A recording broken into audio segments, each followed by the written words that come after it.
June isn't just another page turning on the calendar. It's a threshold, quiet, almost imperceptible. But if you're still enough, you can feel it. Not as a thought, not even as a certainty, but as a vibration, something just beneath the surface, rearranging itself. It doesn't shout, it hums. And maybe that hum has already been pulsing through your chest. A restlessness you couldn't name, a sense that something is shifting, not outside, but deep within you. Neville Goddard once said that imagination is not fantasy, it is the blueprint of your becoming. But what most people miss is this: to step into the version of yourself that already lives the life you long for, you have to let the other one die. The one that rehearses delays, the one that waits for proof before it believes. That version is familiar and tired, and this month, June, does not negotiate with the tired. It awakens. It initiates. It asks, are you ready to rise? But rise how? Not by force, not by hustle. As Dr. Joe Dispenza teaches, your electromagnetic field, the invisible field surrounding your body, is not moved by effort. It responds to emotional coherence. The heart must feel what the mind envisions, or the signal you send out to the field becomes static. It's not enough to think a new thought. You must become the frequency of the life you claim to want. Otherwise, the universe waits, not as punishment, but as precision. And so many are feeling this shift, but mislabeling it. The anxiety, the confusion, the urgency, these aren't red flags. They are birth pangs. They are the tremors of an identity preparing to release its old skin. You're not falling apart. You're just no longer resonating with who you used to be. So before we go deeper, before we name the blocks and decode the subtle traps of the mind, just breathe. Anchor yourself here. This space is for souls in transition, for those who feel something rising inside but can't yet explain it. If you've been sensing this wave, if the timing of this message feels oddly precise, it's not coincidence. It's alignment. And if your heart already knows, then let that be enough for now. And yes, if this message speaks to something inside you, like a memory you haven't lived yet, consider liking, subscribing, or sharing what stirred in you. Not for the algorithm, but as a gesture of resonance. Because resonance always finds resonance. You're not watching this by accident. You're answering a deeper signal. Let's walk through it, together. There's a quiet addiction that most never name. Not to food, not to screens, but to not yet, to the emotional frequency of waiting. It hides in your nervous system like a familiar hum, subtle but constant. You wake up with it. You go to sleep with it. You might call it patience or preparation. But beneath those names is often a deeper pattern, postponing your own arrival. We don't just wait for outcomes.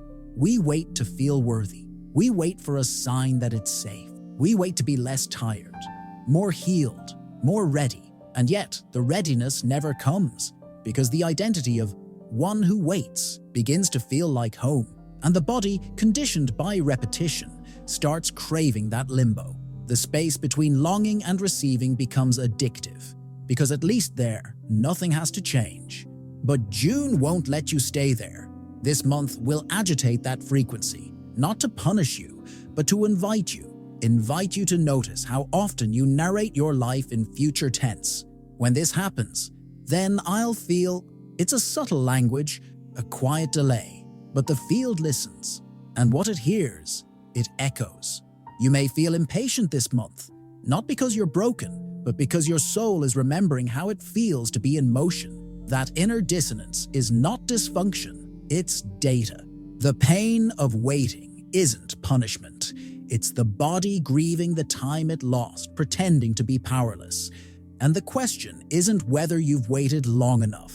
The real question is, can you feel it now? Can you embody what you've asked for, even while it's invisible? This is not about faking it. It's about frequency. The quantum responds not to timelines, but to emotional signatures. And the signature of waiting is often laced with absence. June is asking you to choose presence instead. Not the illusion of, it's already here as a mental trick, but the truth of, I'm already becoming. That shift alone can move mountains. We hear the word alignment everywhere in spiritual spaces, but it's often misunderstood, reduced to rituals, perfect routines, morning affirmations, and vision boards neatly placed beside a cup of herbal tea. But real alignment isn't aesthetic, it's not curated, it's messy, deep, sometimes silent, and it always begins at the emotional level. True alignment is when every layer of your being agrees, not just your conscious mind, but your body, your breath, your nervous system, your unseen wounds. It's not about thinking positively, it's about feeling congruent. When the heart wants something, but the subconscious fears it, you send a mixed signal into the field, and the quantum doesn't know which one to respond to. You may speak abundance, but if your body still expects disappointment, that's the frequency the universe hears. You may visualize love, but if your nervous system still tightens in fear of betrayal, love won't feel safe enough to land. This is not failure, it's fragmentation, and June is bringing it to the surface. Not to shame you, but to make the fracture visible.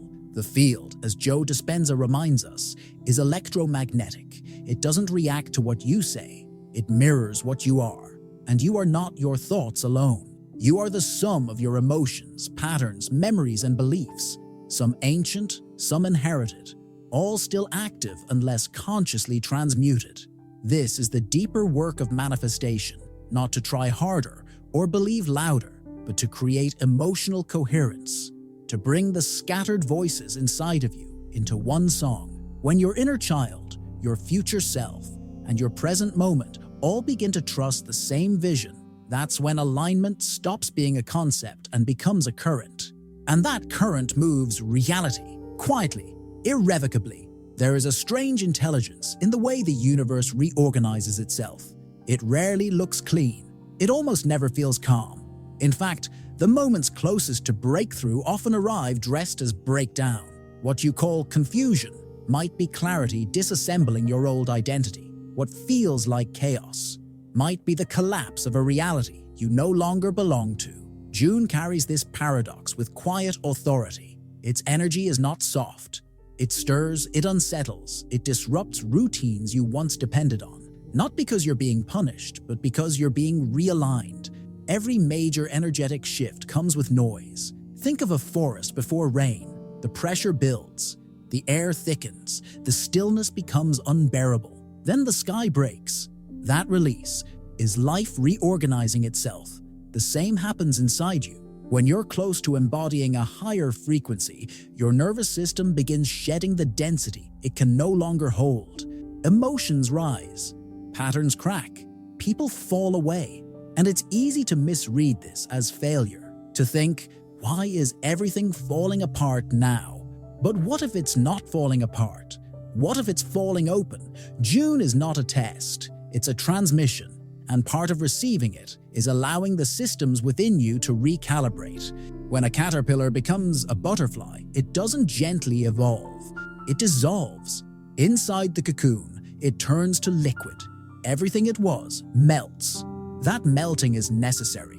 That disintegration is the price of flight. So if you're feeling unsteady, disoriented, or lost, you're not failing, you're integrating. The blueprint of your next self is trying to land. And like any construction, the old foundation has to tremble. Trust the noise, not because it's pleasant, but because it's precise. The life you asked for is arriving, and your current identity is making room. Neville Goddard spoke often of living in the end, but this phrase is not just poetic. It's neurological, it's energetic, and above all, it's practical. The future is not something you wait for, it's something you rehearse. Not through hope, but through frequency. Scene saturation is the act of emotionally occupying your desired reality so fully that your body no longer questions its existence. This is not about seeing an image in your mind. It's about stepping into that image with every sensory doorway you possess. What does the room smell like when your wish is fulfilled? What texture is under your feet? What tone of voice do you speak with when there's nothing left to prove? Most people visualize from a distance. Scene saturation invites you to enter and stay. Why does this work? Because your nervous system doesn't speak English. It speaks chemistry, hormones, vibration. If you feel the emotion of a scene long enough, your brain begins to wire as if it's real. Your body calibrates to the outcome, and the field responds not to fantasy, but to familiarity. The quantum doesn't give you what you want. It mirrors what you are certain about. And certainty is not intellectual. It's embodied. Daily scene saturation begins to repattern your emotional default. Slowly, your identity shifts, not because the external world has changed, but because you have. And when identity shifts, the field follows. Not as magic, but as symmetry. You are not pulling reality toward you. You are making yourself magnetic to what was already waiting. So when you sit quietly with your eyes closed, don't try to create something. Remember it.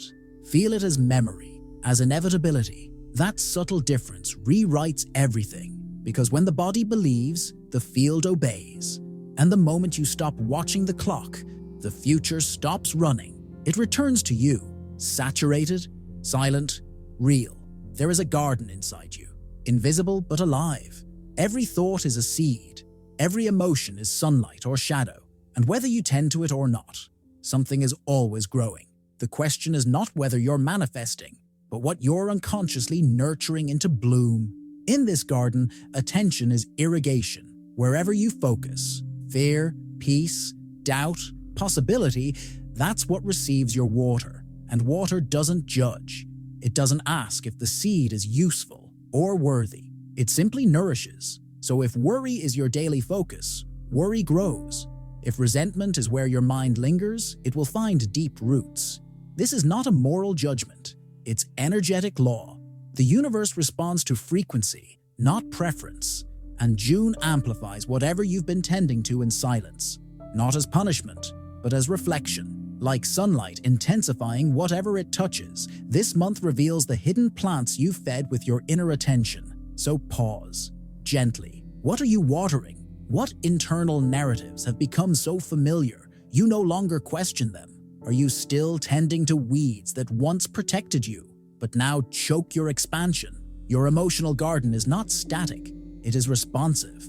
It can be reoriented, but not through force, through care, through awareness, through choosing again and again to nourish what aligns with the version of you that no longer needs to survive, but is ready to thrive.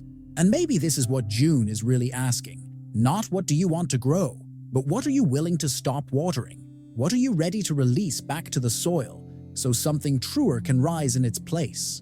Growth is not always about adding. Sometimes it's about ceasing to feed what no longer fits. In silence, in softness, in choice.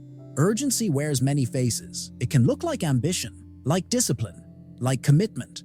But beneath it, urgency often hides something far older. Fear. A fear that if you don't push, nothing will move. That if you don't try harder, the universe will forget you. That time is slipping, and you must act before it's too late. But urgency, no matter how well disguised, carries a vibrational signature of lack. And the field doesn't respond to intention, it responds to frequency. June brings with it an intensified mirror. And if you are operating from urgency, it will reflect back the very absence you are trying to outrun. Not to hurt you, but to show you. The quantum realm is not activated by effort, it is activated by coherence, by alignment, by quiet, embodied trust. When you force the timeline, you send out the message. It's not here yet, and I don't believe it's coming unless I intervene. That message is magnetic, and what it attracts is delay. Not because you are wrong, but because the field must stay loyal to the energy you emit. There is a difference between moving from inspiration and moving from desperation. The first feels spacious, inevitable, strangely calm. The second feels tense, contracted, urgent. And though the actions may look similar on the outside, the energy beneath them could not be more different.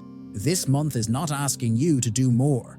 It's inviting you to trust more deeply, to allow identity to replace intensity. Because when you truly become the version of yourself that no longer needs to chase, the chase ends. Not because the goal arrived, but because you did. And in that arrival, the field organizes around you, not to reward your work, but to reflect your new coherence. The truth is, reality doesn't bend to pressure, it bends to presence.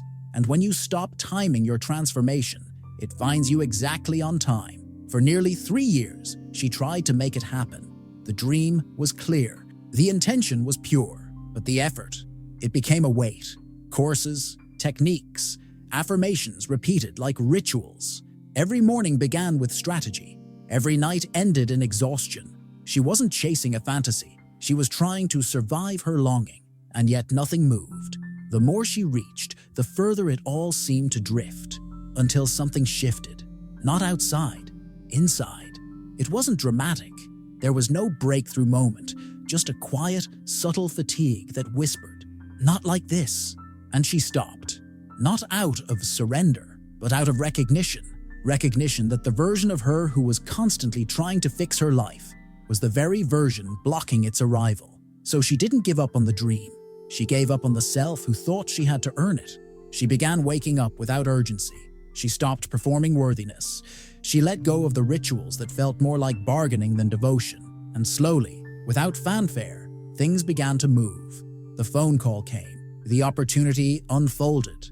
The relationship deepened, not because she forced it, but because she became the person to whom those things naturally come. Identity, embodiment, not effort, was the key. The universe didn't respond to her control. It responded to her coherence. This story isn't rare. It's quiet, often overlooked, because transformation rarely looks loud. It often looks like stillness, like someone no longer trying to prove their readiness. When the inner noise settles, the outer world reorganizes, not as magic, but as match. And in that stillness, reality finds you, not because you chased it, but because you finally stood still long enough to be seen. Your body is not just flesh and bone. It's a symphony of memories, beliefs, and electrical whispers. Every thought you think, every emotion you dwell in, sends a biochemical message. As Dr. Bruce Lipton revealed, your cells don't live in the present. They live in your perception. They respond not to reality, but to the signals you give them about what reality means. This is why June isn't only an energetic moment. It's a biological one, because when your frequency changes, your physiology follows. Beliefs are not harmless stories. They are instructions. Genetic codes rewritten by perception. You're not stuck with the emotional patterns you inherited. You're just still tuned to them. And tuning is not fixed. It can be shifted by attention, by emotion, by choice. Greg Braden reminds us that the electromagnetic field of the heart is not just reactive, it's generative. It creates coherence between the quantum field around you and the biology within you. When you hold a steady emotional signal, one of trust, of compassion, of inner truth, you're not just affecting your mood, you're reprogramming your entire system, from hormone to heartbeat, from mind to mitochondria. June is not asking you to improve. It's inviting you to return. Return to the version of you that already exists in potential, the one your soul remembers even when your mind forgets. And that version does not hustle. It doesn't plead. It doesn't prove. It vibrates clearly, coherently, quietly. You are not broken. You are being reconfigured. You are not late. You are right on the edge of arrival. June is not a deadline. It is a doorway, a vibrational invitation to step out of survival and into signal, the signal of who you truly are, beneath the noise, beneath the stories, beneath the delay. And if this message moved something in you, even silently, let it echo, not for visibility, but for resonance, because resonance always finds its way home. Thank you for being part of this quiet awakening. See you in the next ripple.